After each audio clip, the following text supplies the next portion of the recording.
What is behind President-elect Donald Trump's seeming obsession with the Panama Canal? He's threatened in recent weeks to take back. That Panama has a process. They're a democratically elected government. They have rules, they have laws.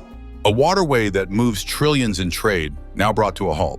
The Panama Canal, a critical artery of global commerce, is facing an unprecedented shutdown. Cargo ships stalled, supply chains were in disarray, and economic ripples were felt worldwide.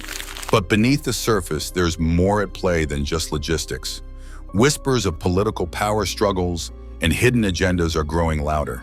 And then, Elon Musk drops a bombshell, revealing a chilling truth that could change everything. What exactly is happening behind the scenes? Stay with us as we uncover the shocking reality. The Panama Canal crisis, a global power struggle, unfolds.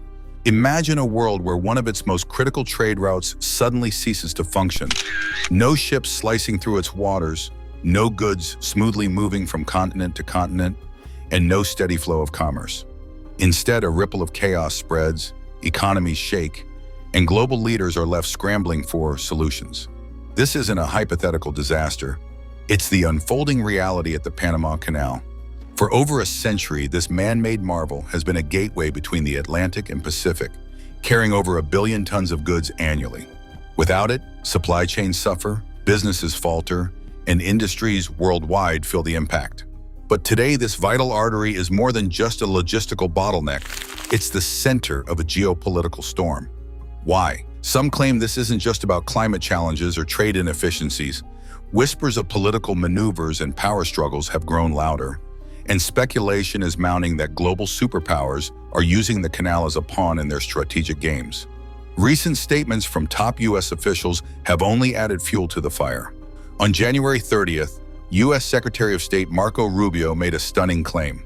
Speaking on the Megyn Kelly show, he asserted that he had zero doubt China has a contingency plan to shut down the Panama Canal if tensions between Beijing and Washington escalate. That's a strong accusation suggesting a dangerous game of influence is being played behind the scenes. According to Rubio, this isn't just a commercial issue, it's a matter of national security. He warned that China's growing influence in Central America could mean the canal is weaponized in a future conflict. And the US? They won't let that happen without a fight, or at the very least, some pointed diplomatic pressure. Adding to the tension, former President Donald Trump has also weighed in on the debate. During his January 20th inauguration speech, he accused Panama of breaking promises made when the canal was transferred from U.S. control in 1999. He went further, suggesting that Panama had effectively handed over power to China, a claim that Panamanian officials have vehemently denied. Yet Trump didn't stop there. He vowed that the U.S. would take back the canal. And above all, China is operating the Panama Canal, and we didn't give it to China, we gave it to Panama, and we're taking it back. How? When? The specifics were vague, classic Trump style, but the message was clear. With these explosive claims and counterclaims swirling, a pressing question arises. Is the Panama Canal merely a trade route, or is it becoming a key battleground in a much larger struggle for global dominance? If control of the Panama Canal is truly at stake, what will happen when the next move is made? And more importantly, who will make it? Stay tuned as we uncover the deeper implications of this unfolding crisis. The Panama Canal, trade, tensions, and the battle for control. At its heart, this isn't just about a canal. It's about power, influence, and the shifting balance of global dominance. The United States, long accustomed to calling the shots in the Western Hemisphere, is watching China's growing presence with increasing unease. Meanwhile, China has been expanding its global footprint, pouring billions into infrastructure under its massive Belt and Road Initiative. The Panama Canal? It's just one strategic piece of a much larger geopolitical puzzle. To understand today's tension, let's rewind to 1999. That year, after nearly a century of U.S. control, the Panama Canal was officially handed over to Panama under the Torrijos-Carter treaties. It was a landmark victory for Panamanian sovereignty, and since then, the Panama Canal Authority, ACP, has been responsible for its operation. By all official accounts, the ACP runs the canal with neutrality, ensuring all nations have equal access. But here's where things get complicated. While Panama manages the canal itself, the ports at either end tell a different story. One is operated by C.K. Hutchison, a Hong Kong-based company with strong ties to China. The others, controlled by private firms from the US, Singapore, and Taiwan. This tangled web of influence has fueled concerns that Beijing might already have more control than it admits. Then came Marco Rubio's shocking statement. On January 30th, the US Secretary of State boldly claimed he had zero doubt that China has a contingency plan to shut down the Panama Canal if tensions with the US escalate. His words sent shockwaves through diplomatic circles. Could Beijing hold the world's most important trade passage hostage? And if that wasn't enough, Donald Trump added fuel to the fire. In his signature no-holds-barred style, the former president accused Panama of breaking its promises from the 1999 handover, alleging that China now secretly pulls the strings. He even suggested the US should take back the canal. The details? Vague, the rhetoric? Explosive. But the message was clear. Washington isn't happy with the status quo. Panama, on the other hand, has strongly denied these allegations. President Jose Raul Mulino reaffirmed on January 30th the canal belongs to Panama. Yet, with rumors swirling and tensions rising, one thing is clear. This is no longer just a debate about trade routes. Because what happens when the world's most vital waterway is caught in a power struggle between two superpowers? When economic necessity collides with political ambition, something has to give. But if the Panama Canal is truly at risk, what does that mean for global trade, rising tensions, and the world's economic stability? And more importantly, if the water stops flowing, who stands to gain? Stay with us as we dive deeper into the drying dilemma, a drought-threatening global trade. Panama is facing a crisis, and it's not just a local issue. It's a global trade nightmare in the making. Severe drought has drained the freshwater reserves that keep the Panama Canal running, threatening to cripple one of the world's most vital shipping routes. This isn't just about lower water levels. It's about billions of dollars in trade, supply chains grinding to a halt, and an entire nation's economy hanging in the balance. To understand the severity of the problem, let's break it down. The canal's locks function using an immense amount of fresh water, roughly 200 million liters per ship, to lift vessels 26 meters, that is 85 feet above sea level, and carry them across the Isthmus of Panama. This water is sourced from two key lakes, but those lakes are shrinking at an alarming rate.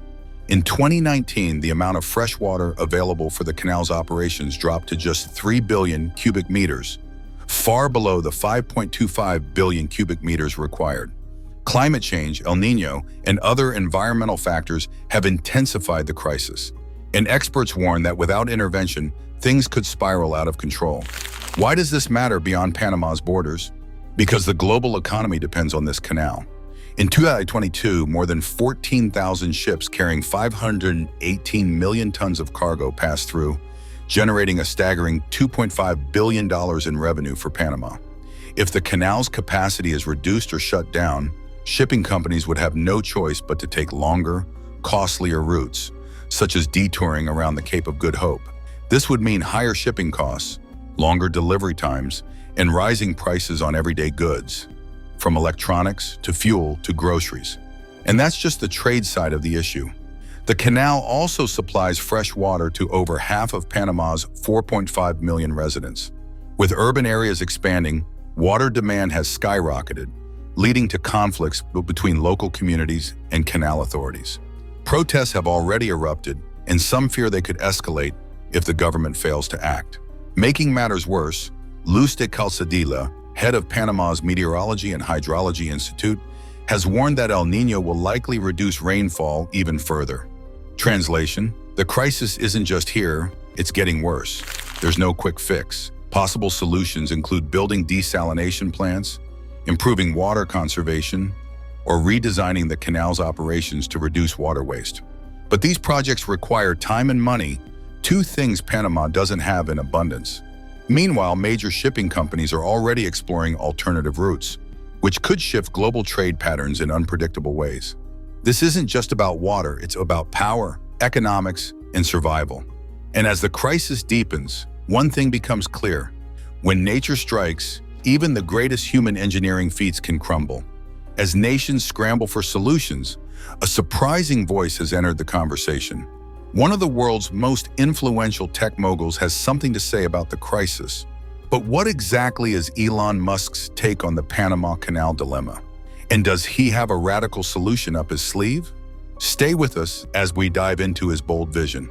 Elon Musk's bold prediction.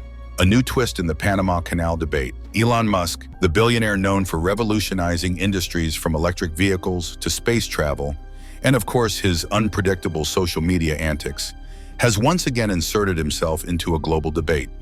This time, his attention is fixed on the Panama Canal, a trade artery so vital that even the slightest disruption can send shockwaves through the global economy. But why is Musk so interested?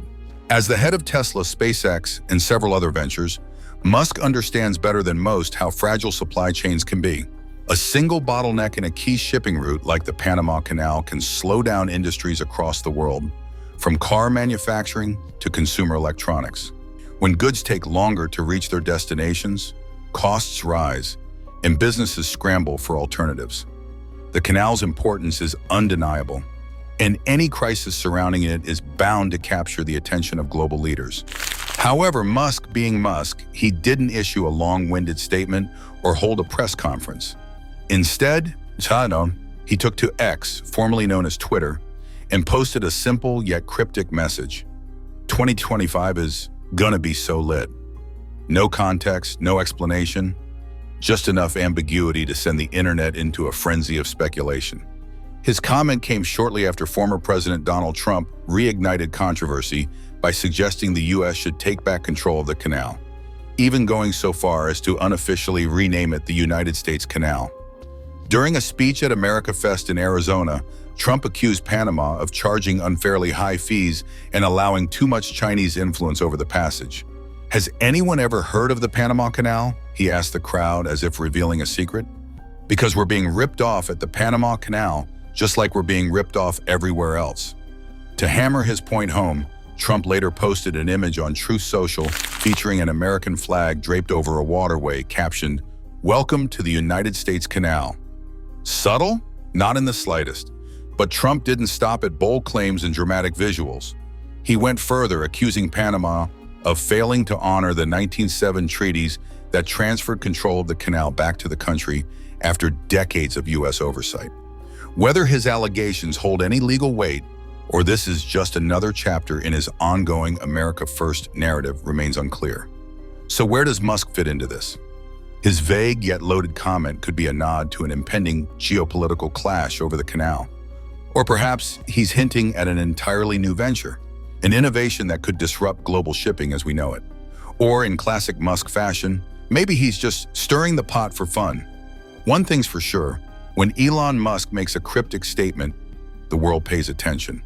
But could he be the wild card in this growing international standoff? And if so, what exactly is he planning? Elon Musk, the wild card in the future of global shipping. When the Panama Canal slows down, the world doesn't just watch. It braces for impact. This narrow waterway, responsible for nearly 40% of all U.S. container traffic, moves an astonishing $270 billion worth of goods every year. It's a lifeline for global trade, a vital artery connecting markets across continents. But what if this crisis isn't just a disruption? What if it's a signal that the world needs a new way to move goods? Global supply chains are like a delicate game of Jenga. Everything looks solid until one crucial piece starts to wobble. The Panama Canal is one of those vital pieces. If delays continue, or worse, the canal becomes unusable, companies might be forced to rethink their entire approach to shipping. And while that may sound alarming, it could also be the push industries need to innovate in ways they've long resisted. Elon Musk, the ever-bold entrepreneur, has been a longtime supporter of decentralized manufacturing, the idea that goods should be produced closer to where they're used. This could eliminate the risks that come with relying on a single trade route. Could this be the moment Musk's vision gains traction? Or is this just another opportunity for him to dream up something completely unexpected? So far, Musk hasn't made any grand announcements about revolutionizing maritime transport. But then again, he rarely waits for an invitation to enter a new industry. Just ask automakers, aerospace engineers, or social media executives. While there's no official Tesla cargo ship or SpaceX freight division, yet, his companies are already making waves in ways that could impact global shipping. Tesla's advancements in battery technology and renewable energy could lay the foundation for electric-powered cargo vessels. SpaceX's Starlink is already transforming maritime communication, providing ships with real-time tracking and navigation improvements. Imagine a future where fleets of silent, solar-powered cargo ships glide across the oceans, reducing both costs and emissions. It's not as far-fetched as it sounds. Beyond Musk's involvement, the concept of decentralized manufacturing is gaining momentum. If products are made closer to their destination, companies can avoid unpredictable delays, lower shipping costs, and cut down on pollution. Think of it like ordering a pizza. Would you rather have it delivered from the shop around the corner or 3 states away? The ongoing crisis at the Panama Canal could be the tipping point that forces industries to finally adopt this strategy. Businesses are already asking themselves, is it worth shipping products halfway around the world when we could manufacture them locally? The answer could reshape global trade as we know it. But of course, change doesn't happen overnight. Rethinking decades-old supply chain systems takes time, money, and a willingness to embrace new technologies. And then there's Musk. If there's one thing he's known for, it's turning challenges into opportunities. Could SpaceX's Starship one day replace cargo ships, zipping goods across the planet in mere hours? And Tesla's AI and robotics may revolutionize how products are moved entirely, a glimpse of what's to come. Imagine Elon Musk, the man behind Tesla, SpaceX, and Starlink, taking a detour from rockets and electric cars to revolutionize the shipping industry. A sector steeped in tradition, struggling with outdated technology, rising emissions, and unpredictable global events. Could it be the perfect storm for Musk's brand of radical innovation? As Musk once said, some people don't like change, but you need to embrace change if the alternative is disaster. And let's be real, disaster is brewing for global shipping. The industry's massive carbon footprint and reluctance to modernize make it a prime target for disruption. So, what if Musk decided to dive in and flip the script? First on his agenda, scrapping those fossil fuel guzzling cargo giants and introducing a fleet of zero-emission ships powered by cutting-edge electric systems or green hydrogen. Picture Tesla, but on water. These futuristic vessels could be paired with renewable energy hubs at ports, solar, wind, maybe even a geothermal boost, turning once polluted docking stations into eco-friendly hubs of innovation. And let's not forget automation. Musk's obsession with AI could lead to self-navigating cargo ships capable of avoiding storms, congested ports, and human error with the precision of a chess grandmaster plotting a checkmate. No more ships stuck in canals, no more costly delays, just seamless, intelligent shipping. Then there's Starlink. By integrating his satellite internet, Musk could eliminate communication gaps, offering real-time tracking, hyper-accurate ETAs, and unprecedented supply chain transparency. Lost shipments? Gone. Delayed deliveries? A relic of the past. But why stop at the ocean? Musk doesn't do half measures. Hyperloop-inspired cargo transport could revolutionize how goods move from ports to cities, slashing delivery times and energy consumption. If Musk ever enters shipping, he won't just tweak it, he'll reinvent it. Because when Musk dreams, industries change. Navigating the crossroads, the future of the Panama Canal. What comes next? How can this crucial waterway keep operating smoothly without turning into a global tug-of-war? Let's explore some solutions, some practical, some ambitious, and some downright unconventional. First, the drought. The Panama Canal Authority (PCA) isn't just sitting around waiting for rain. They've been deploying water conservation methods like a chef experimenting with a new recipe. One of the most promising? Water recycling locks.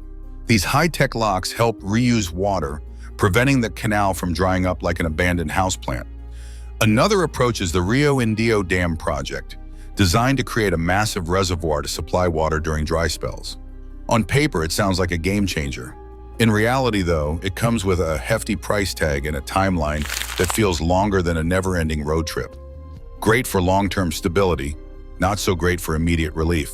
Then there's the boldest idea yet, the multimodal dry canal project. Instead of relying solely on water-based transport, this plan would use a network of roads, railways, and ports to move cargo across Panama when the canal faces water shortages. Innovative biome? Yes. But it's a bit like asking someone with a broken leg to hop instead of walk. It works, but it's not exactly ideal. And of course, no crisis is complete without political tensions. The US and Panama are eyeing China's growing presence in the region with the same suspicion as someone watching a stranger inch too close to their plate of fries.